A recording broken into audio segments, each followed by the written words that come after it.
Hello everyone. आज का हमारा टॉपिक है कि relation between equilibrium constant and Gibbs free energy. इन दोनों के बीच में क्या रिलेशनशिप होता है? इक्विलिब्रियम कांस्टेंट, जो कि पीछे पूरे चैप्टर में आप पढ़ते आ रहे हैं, के से हम उसे डिनोट करते हैं, और उसके साथ साथ Gibbs free energy. Reaction coefficient भी आप ले सकते हैं कि रिएक्शन कोएफिशिएंट में और गिब्स फ्री एनर्जी में क्या रिलेशनशिप है। Reaction coefficient and Gibbs free energy ठीक है। तो आज हम इनके बीच में रिलेशनशिप पढ़ेंगे, न्यूमेरिकल भी करेंगे इससे रिलेटेड, ताकि आपको टॉपिक क्लियर हो जाए। इसमें ये आपको कहता है कि आपको पता है कि इक्विलिब्रियम कांस्टेंट जो होता है आपका, जिसको आप Kc से डिनोट करते हैं, इक्विलिब्रियम कांस्टेंट को, that does not depend for a reaction, equilibrium constant for a reaction that does not depend upon the rate of the reaction, does not depend upon the rate of the reaction। ठीक है, equilibrium constant कभी भी speed पे, rate पे, kinetics पे depend नहीं करता है। It is only dependent on the, it only depends, किस पे डिपेंड करता था? हम कंसेंट्रेशन लेते थे प्रोडक्ट की divided by concentration of reactant. It only depends, you can say, on the molar concentration of, on the molar concentration. ये topic समझने के लिए आप पिछले लेक्चर्स भी देख सकते हैं, उससे आपको इक्विलिब्रियम कांस्टेंट, रिएक्शन कोएफिशिएंट, ये सब चीजें क्लियर हो जाएंगी। मैंने विद एग्जांपल और विद न्यूमेरिकल्स वो टॉपिक कराए हैं। It only depends on the molar concentration of the reactant and product। तो आपका जो इक्विलिब्रियम कांस्टेंट होता है, वो कभी भी रेट ऑफ रिएक्शन पे डिपेंड नहीं करता, वो मोलर कंसेंट्रेशन पे डिपेंड करता है। ठीक है, product species involved at the equilibrium point. Equilibrium पे प्रोडक्ट की और रिएक्टेंट की क्या मोलर कंसेंट्रेशन है, उस पे डिपेंड करता है। And it is also related, it is also related to Gibbs free energy. Gibbs free energy क्या होती है, ये मैंने आपको थर्मोडायनेमिक्स के लेक्चर में बता रखा है, you can watch it over there. Gibbs free energy delta G. Gibbs free energy क्या होती है आपकी? गिब्स हेल्महोल्ट्ज इक्वेशन भी देखिए, according to Gibbs Helmholtz equation,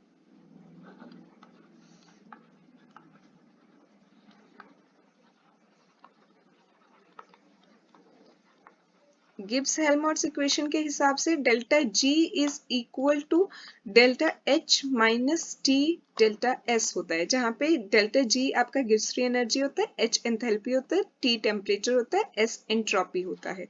ठीक है, अगर आपके यहाँ पे डेल्टा जी की वैल्यू 0 आती है, तो इसका मतलब the reaction is in equilibrium, reaction आपकी इक्विलिब्रियम में है, इज इन इक्विलिब्रियम स्टेट। ठीक है, अगर आंसर आपका डेल्टा जी की वैल्यू नेगेटिव आती है, तो इसका मतलब रिएक्शन स्पॉन्टेनियस है, मतलब अपने आप हो रही है, the reaction is spontaneous in forward direction. ठीक है, फॉरवर्ड डायरेक्शन में हो रही होगी।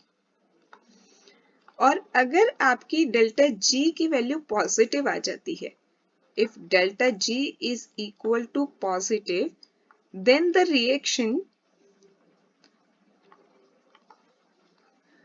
is spontaneous in backward direction। तो इसका मतलब रिएक्शन जो है वो बैकवर्ड डायरेक्शन में प्रोसीड हो रही होगी, the reaction is spontaneous in backward direction. अब अगर हम रिलेशनशिप स्टडी करें रिएक्शन कोएफिशिएंट और गिब्स फ्री एनर्जी में, the relation between free energy change जो आप डेल्टा से दिखाते हो ना, जी के आगे डेल्टा साइन, वो चेंज को रिप्रेजेंट करता है, तो इसीलिए हम इसको डेल्टा जी लिखते हैं। Free energy change and reaction quotient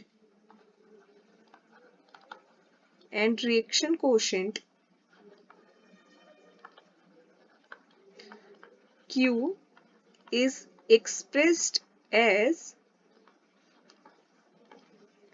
delta G is equal to delta G naught plus RT ln Q। ठीक है। एट इक्विलिब्रियम की अगर हम बात करें,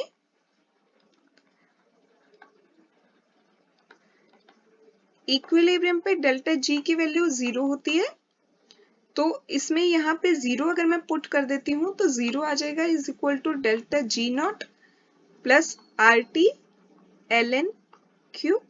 ठीक है। और इक्विलिब्रियम पे Q जो है, रिएक्शन कोएफिशिएंट जो है, that is equal to equilibrium constant भी होता है। तो हम इसको इस तरह से भी लिख सकते हैं कि delta G naught plus RT ln KC। ठीक है, या K इक्विलिब्रियम कांस्टेंट के इक्वल होता है रिएक्शन कोएफिशिएंट जब आप बात करते हो इक्विलिब्रियम की। तो अब अगर इसको हम इस साइड ले आए तो ये आपकी बन जाएगी delta G naught is equal to minus RT ln K equilibrium. In the terms of log, this can be written as minus 2.303 RT log K equilibrium. तो ये रिलेशनशिप होता है बेटा इक्विलिब्रियम कांस्टेंट और गिब्स फ्री एनर्जी के बीच में। ठीक है। अभी इस के मैं आपको न्यूमेरिकल कराती हूँ ताकि टॉपिक ज्यादा अच्छे से क्लियर हो जाए कि इस पे क्वेश्चन कैसे आएगा। अगर वो रिलेशनशिप पूछेगा तो रिलेशनशिप तो आप एक लाइन में लिखाएंगे। ये एक लाइन आ गई हमारी कि delta G naught is equal to minus 2.303 RT log K equilibrium. अब इस पे क्वेश्चन किस तरह से आते हैं, देखिए हम दो क्वेश्चन कर लेते हैं अलग अलग तरह के ताकि चीजें थोड़ी क्लियर हों। क्वेश्चन नंबर 1 ये कहता है कि at 0 degree Celsius ice and water are in equilibrium. ठीक है, दो चीजें हैं आपके पास, ice and water are in equilibrium.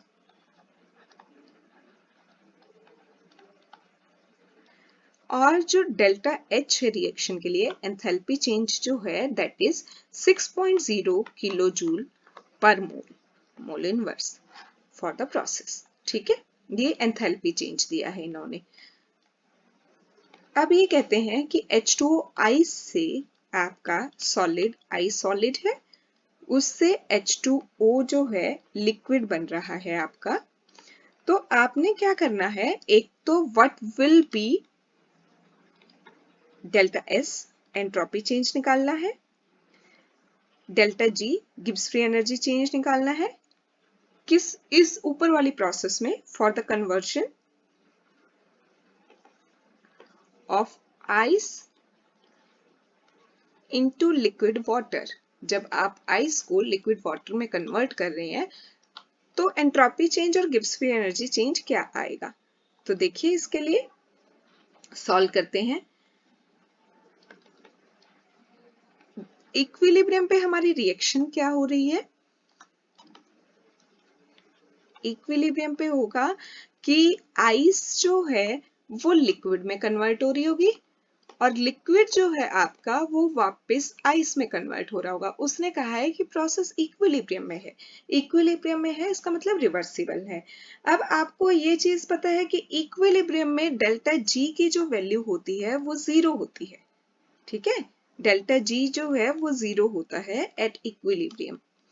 तो हमने डेल्टा G 0 पुट करें और डेल्टा G का भी फॉर्मूला किया था, delta G is equal to delta H minus T delta S होता है। ये हमारी गिब्स इक्वेशन होती है। तो इसमें अब डेल्टा G तो आपका 0 हो गया। ठीक है, 0 is equal to delta H minus T delta S। ठीक है, तो यहां से आप निकाल सकते हैं कि डेल्टा S अगर आप निकालेंगे तो ये क्या हो जाएगा, डेल्टा H, T को इस साइड लेके जाएंगे बाय T। ठीक है, अब डेल्टा H का आपको दिया हुआ है इसने 6.0 kilojoule mole inverse divided by temperature.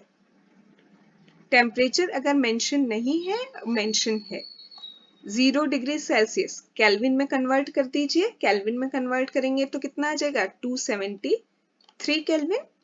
बस सॉल्व कर दीजिए आप इसको। सॉल्व करेंगे तो आपका आंसर आ जाएगा 0.0219 किलो जूल। मोल इनवर्स तो था ही, साथ में केल्विन इनवर्स आ गया। ठीक है, और जूल में कन्वर्ट करेंगे अगर इसी को तो आपकी आ जाएगी 21.9 joule kelvin inverse mole inverse. बस इतना सा था। आपको इसमें एंट्रोपी और गिब्स फ्री एनर्जी मिल जाएगा सिंपल इस फॉर्मूले से, एंट्रोपी फॉर्मूले से, delta S equal to delta H by T में पुट करने से। अब ये कहता है, एक और क्वेश्चन हम करते हैं कि इक्विलिब्रियम कांस्टेंट और गिब्स फ्री एनर्जी में कैसे रिलेशनशिप है। तो देखिए क्वेश्चन 2, ये आपको गिवन है, इसमें the equilibrium constant, the equilibrium constant for a reaction is 10। किसी भी रिएक्शन के लिए इक्विलिब्रियम कांस्टेंट 10 है। What will be the value of delta G? ठीक है, डेल्टा जी निकालना है आपने।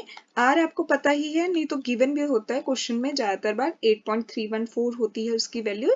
जूल केल्विन इनवर्स होता है। ठीक है, joule kelvin inverse mole inverse. इसके बाद टेम्परेचर भी आपको दे रहा है कि 300 केल्विन है। तो अब आप क्या करेंगे कि इनके बीच में इक्विलिब्रियम कांस्टेंट की वैल्यू उसने आपको दी है, डेल्टा जी आपने निकालना है। तो देखिए आपको पता है कि डेल्टा जी नॉट जो है is equal to -2.303 RT log equilibrium constant. ये हमने अभी स्टडी किया था कि इनके बीच में क्या रिलेशनशिप होता है। तो -2.303 तो एज इट इज है। आर की वैल्यू उसने आपको क्या दी है 8.314 दी है, ये दी बेटा क्वेश्चन में। ठीक है, टेम्परेचर उसने आपको क्या दिया है 300 दिया है, ये रहा। और लॉग इक्विलिब्रियम कांस्टेंट केसी क्या दिया हुआ है यहाँ पे, ये दिया हुआ 10। बस अब आप इसको सॉल्व कर दीजिए। जब आप इसे सॉल्व करेंगे तो -2.303 इंटू 8.314 इंटू 300 लॉग 10, क्योंकि 1 के इक्वल होता है। ठीक है, तो ये आपका आ जाएगा आंसर -5.74 एग्जैक्ट, तो ये आएगा kilo joule mole inverse. So this is all about the equilibrium constant। ठीक है, अब हमारे इस चैप्टर में सिर्फ एक टॉपिक बचा है, फैक्टर अफेक्टिंग इक्विलिब्रियम कांस्टेंट। उसके बाद ये पूरा चैप्टर खत्म हो जाएगा आपका इक्विलिब्रियम कांस्टेंट वाला, केमिकल इक्विलिब्रियम। इसमें अगर आप NCERT क्वेश्चंस भी करना चाहते हैं तो let me know in the comment section, else we will move to the next chapter, that is ionic equilibrium, chemical equilibrium खत्म होने के बाद। ठीक है, have a very good day ahead and don't forget to subscribe the channel please.